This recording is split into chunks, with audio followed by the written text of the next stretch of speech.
Pemirsa, guna menghadapi pilkada, DPC PDI Perjuangan Karangasem melaksanakan rapat internal pada Selasa 15 April 2024. Rapat yang digelar di kantor DPC PDI Perjuangan itu dilakukan untuk membahas tentang persiapan Pilgub dan Pilkada pada November 2024 mendatang.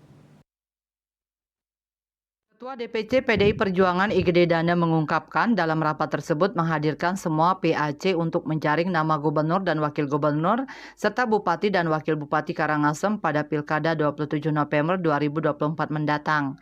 Dari hasil rapat untuk gubernur dan wakil gubernur Bali memunculkan nama incumbent Iwayan Koster Ace Sukawati masih dipertahankan. Akan tetapi masih berkembang usulan pasangan Wayan Koster dan Giri Praste.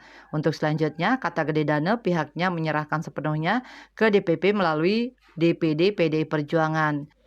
Gede Dane mengatakan selain menjaring calon gubernur dan wakil gubernur, dalam rapat tersebut juga menjaring nama-nama yang akan maju di Pilkada Karangasem pada 27 November mendatang. Gede Dane mengatakan dari penjaringan itu nama dirinya tetap akan maju dalam pilkada nanti.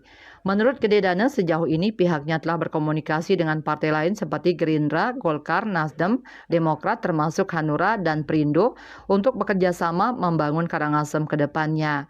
Disinggung terkait sudah ada nama wakil yang akan diajak nantinya dari partai lain, Gede Dane menegaskan kalau pihaknya sejauh ini berkomunikasi dengan parpol.